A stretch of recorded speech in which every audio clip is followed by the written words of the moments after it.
This episode is brought to you by Prep Starts Now, because life doesn't come with a warning. When an emergency strikes, whether it's a power outage, natural disaster, or even a medical scare, the last thing you want is panic. Prep Start Now empowers families to be ready with the right tools, knowledge, and confidence. They're about smart planning so you can focus on protecting your family instead of scrambling for solutions.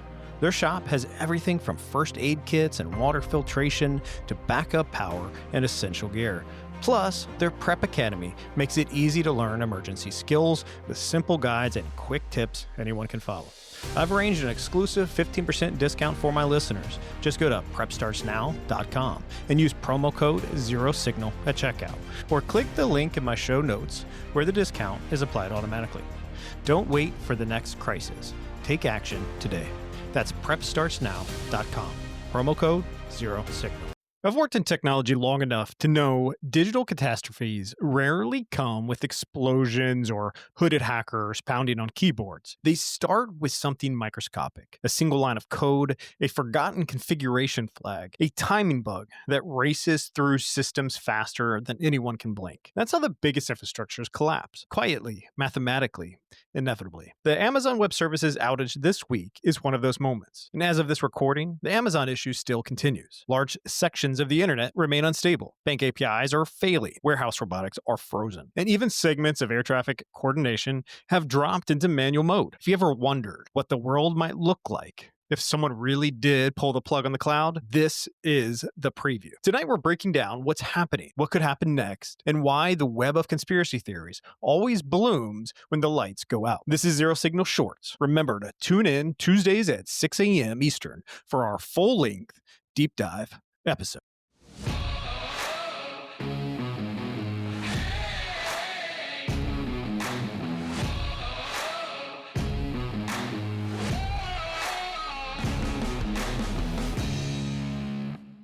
So the breaking news this morning that many Americans are waking up to: massive internet outage impacting major websites, major apps, gaming platforms, including Amazon, AT&T. Just look at this list: Delta Airlines, Disney Plus, Facebook, Hulu, Snapchat, United Airlines, Venmo, more than I'm even mentioning there. At the center of this is Amazon Web Services, that major provider of cloud services for all sorts of companies. AWS, or Amazon Web Services, isn't just another company. It's the spine that holds up most of what people casually call the internet. It hosts the data of governments, militaries, hospitals, streaming platforms, banks, insurers, and AI labs. Every transaction, every GPS ping, every medical image, every message you send rides through its fibers at some point. When that spine spasms, the entire body convulses. This incident began based on early operational reports in the U.S. East 1 region, which is Northern Virginia. It looks unremarkable on a map, but it is the densest cluster of data centers on the Earth. At 5:42 a.m. Eastern Time, monitoring dashboards across the industry lit up red. Authentication failed. Databases desynchronized. Caches expired faster than they could refill. Within minutes, Fortnite, Snapchat, Alexa, and 1,000 other platforms cascaded offline. For engineers, it was deja vu. For everyone else, it was panic. What is a data center? A data center houses rows of computers and equipment for storing, processing, and transmitting data. They typically have few windows and extra security, including cameras and sometimes biometric screening. The computers need a lot of electricity to operate and to keep the equipment from overheating. That also requires more electricity and huge amounts of water for elaborate air conditioning. The International Energy Agency says one large data center uses the same amount of electricity as it takes to power 400,000 electric cars. Tech companies are increasingly using their data centers to train and operate artificial intelligence systems. Training an AI model to learn from huge amounts of data requires additional computing power. Conventional data center services run on processors known as CPUs. AI relies on graphics processing units, or GPUs. The IEA estimates that asking OpenAI's ChatGPT to compose an answer requires nearly 10 times as much electricity as a traditional Google search. Amazon, Microsoft, and Google have all announced plans to tap into nuclear energy to help power their U.S. data centers. They've also helped finance new wind and solar farms and other alternative energy sources. In the near term, however, most data centers are still heavily reliant on the surrounding electricity grid, which is largely powered by burning fossil fuels, the primary cause of global warming. This is making it harder for some countries and tech companies to keep their promises to address climate change. To understand the scope, picture the cloud for what it really is. Rows of machines and sealed buildings the size of aircraft hangars, cooled by rivers of refrigerant, guarded like embassies. Electricity in and data out. No angels, no vapor, just humming steel. We built this architecture for speed, not sovereignty. All the redundancy lives inside the same few corporations. That's kind of a paradox. 3 companies provide a huge share of the planet's computing capacity. We call it distributed. What we actually built was concentrated within 3 companies and close to a single point of failure, at least mathematically. While engineers worked in silence, the rest of the world filled that silence with stories. AWS down, trended before dawn, quickly followed by kill switch, great reset, and digital purge. Within hours, social feeds turned into war rooms. Telegram channels filled with maps of data centers, and Reddit threads drew lines between power fluctuations, missing satellites, and deleted financial records. Each theory tries to answer the same fear. What if this wasn't an accident? Many conspiracies were chatted about. First, let's talk about the kill switch hypothesis. The digital world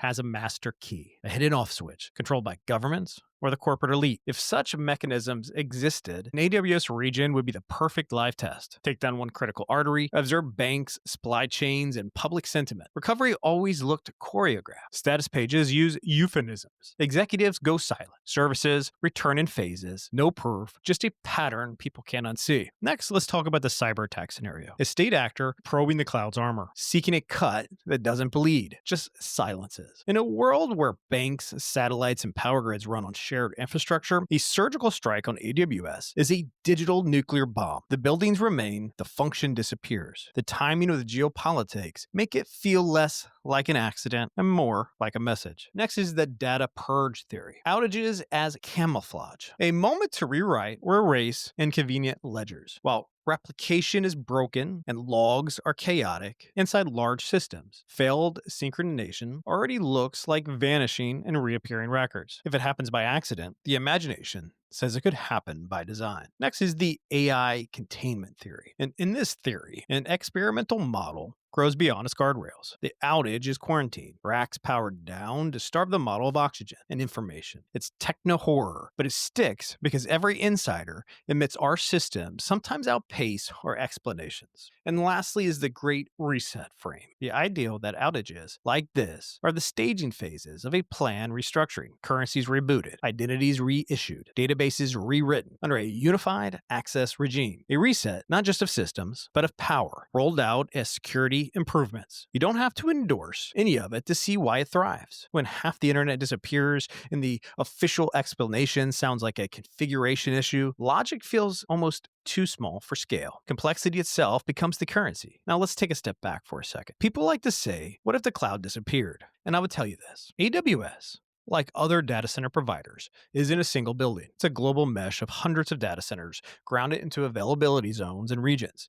Each region, like US East 1 in Virginia or EU West 1, which is in Ireland, has multiple physical separated facilities with independent power, networking, and cooling. They're designed to fail independently so others can absorb the load. If one region goes dark, you see massive pain. Millions of apps fail at once, but AWS as a whole doesn't die. It fragments. Pieces of the internet flicker depending on how carefully each system was built for redundancy. To obliterate the entire network in an instant, you need simultaneous global destruction or sabotage across continents. Now that's science fiction. The most plausible hard failure is regional. A physical disaster like a hurricane, power collapse, control plane breach, or undersea cable cuts that isolate continents. So the realistic nightmare isn't instant erasure. It's gradual isolation. Regions can't talk. Authentication fails. Recovery scripts depend on systems that are themselves down. The data doesn't evaporate. It's still on physical drives. But if the management layers or the brain are compromised or destroyed, nobody can reach those bits safely. Think of a citywide blackout. The buildings and the filing cabinets still exist, but the roads are gone and the locks are electronic. Bomb a major region like Northern Virginia and millions lose live access. Many would still have cross-region replication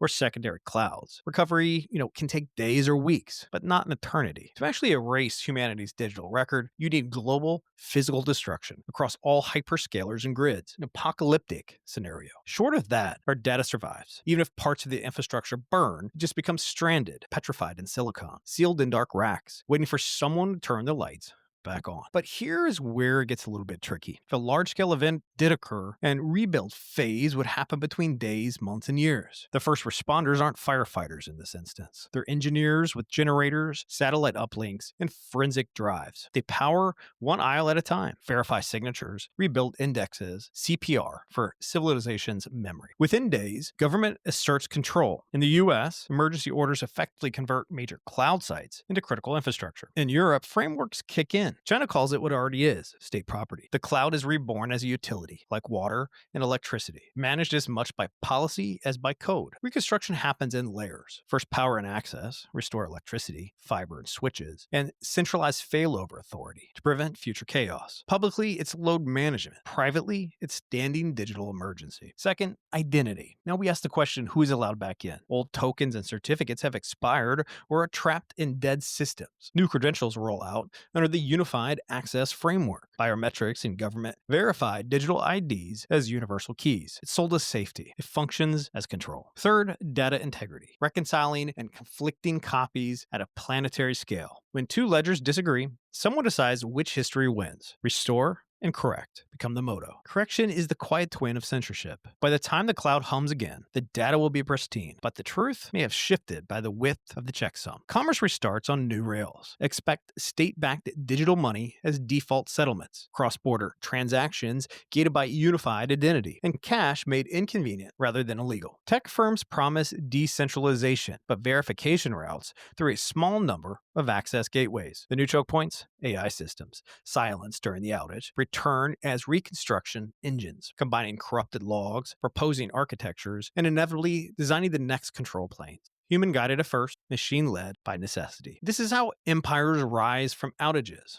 not with conquest, but with consolidation. Collapse exposes dependency. The rebuild locks it in. When the next AWS scale platform appears, it won't just be a company. It will be a coalition. Governments, telcos, defense contractors, and AI government boards under one reliable charter. They'll call it the Global Cloud Compact. And for the first time, most of the world's data will pass through the same filter. Not because force demanded it, but because everyone agreed the alternative was absolute chaos. Every outage story has a shadow story.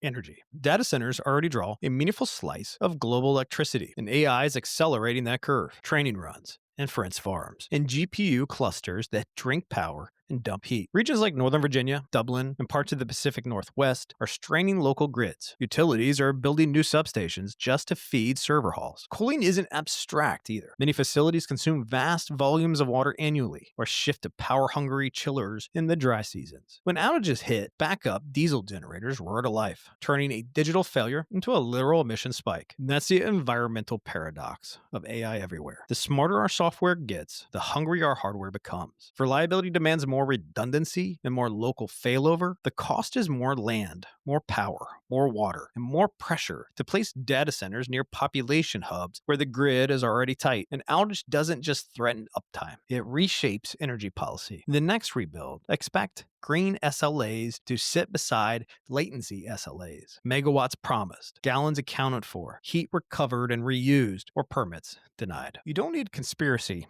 to be vulnerable. The architecture guarantees it. Concentration risk mean three providers share a lot of the same failure domains: DNS, identity, fiber interconnects.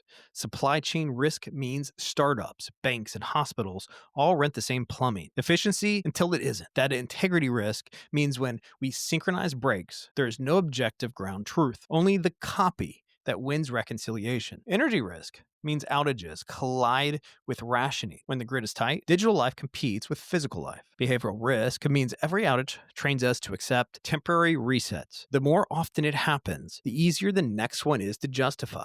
accidentally or otherwise. Inside Amazon somewhere, a team is still staring at graphs, willing red bars to turn green. They isolate a bad packet, an overloaded route, a misbehaving API. They push a fix, publish a bland postmortem, and move on. But the rest of us will remember that feeling, that moment we realized our world depends on someone else's uptime. Engineers like to say complex systems operate in partial failure all the time. That's true. But we've reached the point where partial failure is civilization. One misstep in one region, and the illusion of permanence cracks. The hum of servers isn't background noise. It's the heartbeat of our era. If it ever stops completely, history doesn't end. It just resets the clock. When the lights come back on, notice what changed in the reboot. Are your passwords the same? Are the rules of your money the same? Is yesterday's article identical to the version you remember? If not, you're living through the quietest revolution possible. A rewrite disguised as recovery. Back up what matters. Keep paper copies of the things you can't afford to lose. Pay attention to what the next outage edits out of existence. But remember, I think the biggest risk is inconvenience. Some lost data, perhaps system downtime. If the apocalypse was actually upon us, we would have bigger problems than accessing Netflix or posting the next great post to read it. We'd be watching the end of civilization as we know it today. And for the rest of these theories, I don't particularly buy them. The government does not have control over our data today. In fact, private enterprise controls most of the government data in the Western world. If information was purged, let me tell you, you probably would know it if it was at any large, meaningful scale. But there would be no service disruption. The information would simply disappear or be rewritten. And then for cyber attacks or other attacks, they are possible. And people try almost every day. But generally, they happen on the customer side, like choosing password 123 to keep you safe versus the data center side, which is nearly impossible to break. I know, because I invented the security protocols. This is Zero Signal. We are witnessing a great outage, but it ain't the last one that we will witness. Stay backed up, stay skeptical, and remember, the cloud was never above us. It's under our feet, humming, waiting until the day the hum becomes silence again.